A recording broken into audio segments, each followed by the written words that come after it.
What's up, everybody? It's your girl Brooklyn with Heart to Heart with Brooklyn.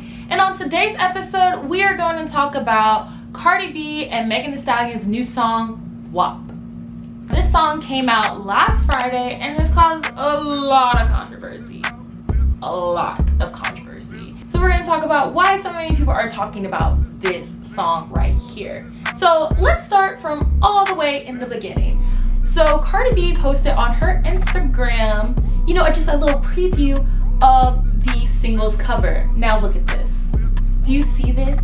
Look how beautiful this is. When I saw this on my gram, I was pumped. I was ecstatic. I don't think you understand. I was ready for this bootylicious bop that I was about to receive. Okay, we have the Houston Hottie and the Dominican Trinidadian Mommy coming together to provide us with this amazing collaboration that I just could not wait for. Finally, the day comes. Anticipation is just boiling inside of me, and I go and watch that music video. Now, I'm not gonna lie, my expectations for this song was just a little different. The title of the song was WAP. Now me, I'm over here thinking, oh, we about to get our WAP on. Like, that is my jam. I thought we were gonna have a sample. Like, I was like, oh, this is about to be the dance song of the year. Now, I was clearly wrong. It was not the WAP I was thinking of at all. WAP is actually an acronym. And I wasn't prepared. But I should have expected it. It had nothing to do with whopping. Now, it had to do with some popping, but definitely not no whopping, okay? For lack of better words, it was nasty. Oh, you're nasty. It is just a paradise of provocativeness. That is what it is. So hopefully when you first heard it, you weren't around any children, okay? It grew so much controversy from the people, not just from the lyrics of the song, but also from the music video. And we're gonna break down exactly why it caused such an uproar in the world. So first, we're gonna start with the actual lyrics of the song. So the song itself is extremely provocative, okay? It is a paradise of provocative for the male gaze. I will give it that. It expresses a lot of sexual tensions and a lot of sexual things that people like to do. And a lot of people had a problem with that. They're like, oh my God, this is so nasty, this is so raunchy, blah, blah, blah, blah. But really, in hindsight, they were talking about the things that a lot of people are scared to talk about. And that a lot of it has to do with raunch culture. So, what is raunch culture, you ask? Raunch culture is the way that women in hip-hop express their sexuality through the lyrics of their songs, their costumes, and or choreography. So, best way to tie it all in is sex sells. Like, sex sells like hotcakes. And boy, does Megan Thee Stallion and Cardi B know how to sell their hotcakes. Now, raunch culture is not new. So back in the late 80s, early 90s, when hip hop really started to gain some traction, it, of course, as I said earlier, it is a male-dominated field, so women did have to work extra hard to even become relevant in the industry. So people like Lil' Kim, Trina, Foxy Brown, these are people who actually paved the way for these female artists nowadays.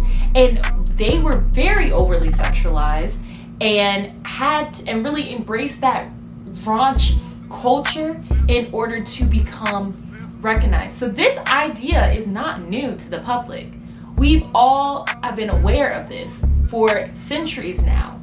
So the fact that this has become such a huge dilemma and issue, I don't really quite understand as much, because all the people complaining about it are the same people who grew up on Lil' Kim, where she barely wore clothes anyways. So now it is very unfortunate that sex sells so much in the society that we live in, but that is just kind of the way that things are.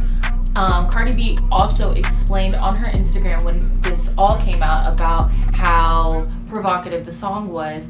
And she did say that when she started to make songs that were a little bit more meaningful, they didn't sell nearly as well as the songs that did talk about the more taboo things that people don't really talk about in their songs. And when it does come to this, I do feel like there is a huge stereotype, because if you listen to Juicy J's songs, a male hip-hop artist, and to Cardi B songs, and or the City Girls or anybody like that talk virtually about the same exact things, no one thinks anything bad about the guy who's talking about doing certain things to women or anything like that. But when a girl talks about it, oh my gosh, she needs to put some clothes on, she needs to stop, oh my gosh, she needs to just be stoned. That's very, very hypocritical, and that's the problem when it comes to raunch culture. But raunch culture has become so popularized because the amount of money that it brings in. Now, there's also a debate if the industry is actually forcing these girls to be hypersexualized, or if these women are choosing to actually be hypersexualized. And I feel like in this incident with Cardi B and Megan Thee Stallion, in this particular song, I do think that it's a little bit of both. I think that, of course, the times that we're in, being hypersexualized like that does sell. And of course, because we are in a pandemic, we are trying to make as much money as possible. So I do also agree with that. However, we have seen from Cardi in the past, before she even got really famous or anything like that, she was always a very sexual person. So her being hypersexualized like this, it seems like, to me at least, it's more of, it's her. It's how she wants to express herself. That's how she wants to do it. As well as Megan Thee Stallion. She comes off, at least, now I could be wrong, as a sexual being. So both of them coming together to collab on this song, and for it to be as raunchy as it is, doesn't surprise me as much as other people. Also with this song, even though it was very intense, a lot of people felt very liberated with the song. And now Suki, who was one of the featured artists in the song, well, in the music video, she even came out saying that this song made her feel very liberated. Now, a lot of people didn't really understand what she was saying. In the comments, they were kind of bashing her for it. And I will admit, when I first read it, I did not really understand what she meant by feeling liberated. But as I thought more about it, I completely understand where she's coming from. All throughout history, women have been told what to wear, what they need to do, when they can do this, when they can do that, their entire lives. We have never been in control until recent times.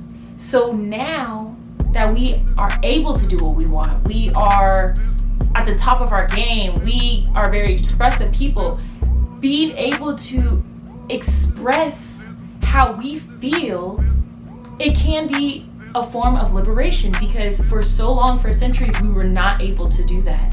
And I understand where she is coming from in that aspect. Now, the thing with being hypersexualized, the thing is, in this culture, sex is a commodity. The problem isn't the act itself, it's the publicness of the act. And I think that's what a lot of people found an issue with, because talking about women's needs and what we like and things like that, when it comes to that area, it's very taboo, because we are told to be quiet. We're told to be quiet, and men are allowed to have free range and talk about whatever they want. And honey,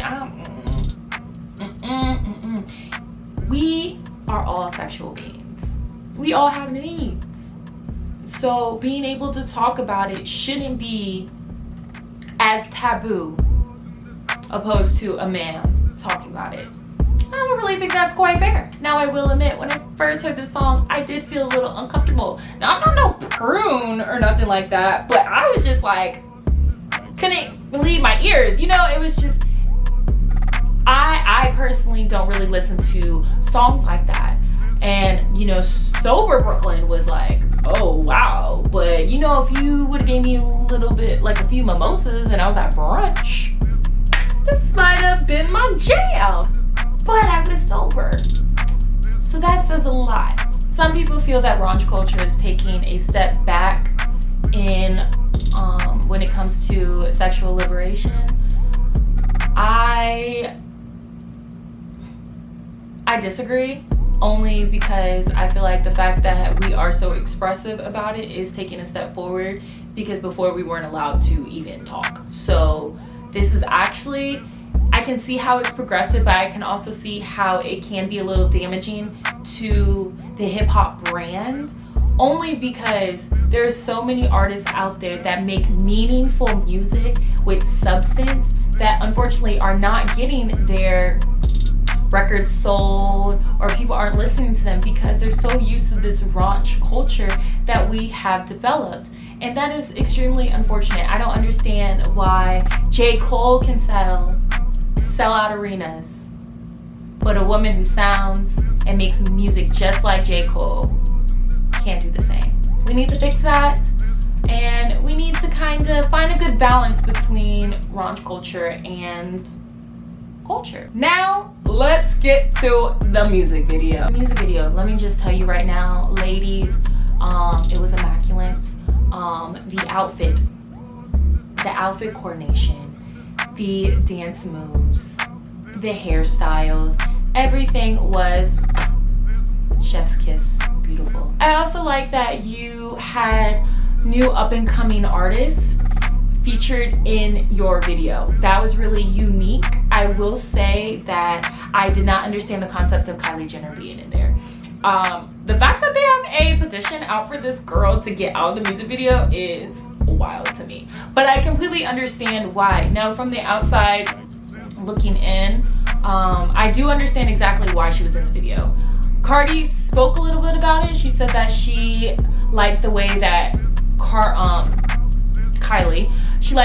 Kylie treated her daughter as well as her sister when Baby Culture went to Stormi's birthday party, as well as the advice that Kris Jenner has given her with throughout the years, and she thinks of her as a second mom. So that I completely understand, and that they're friends.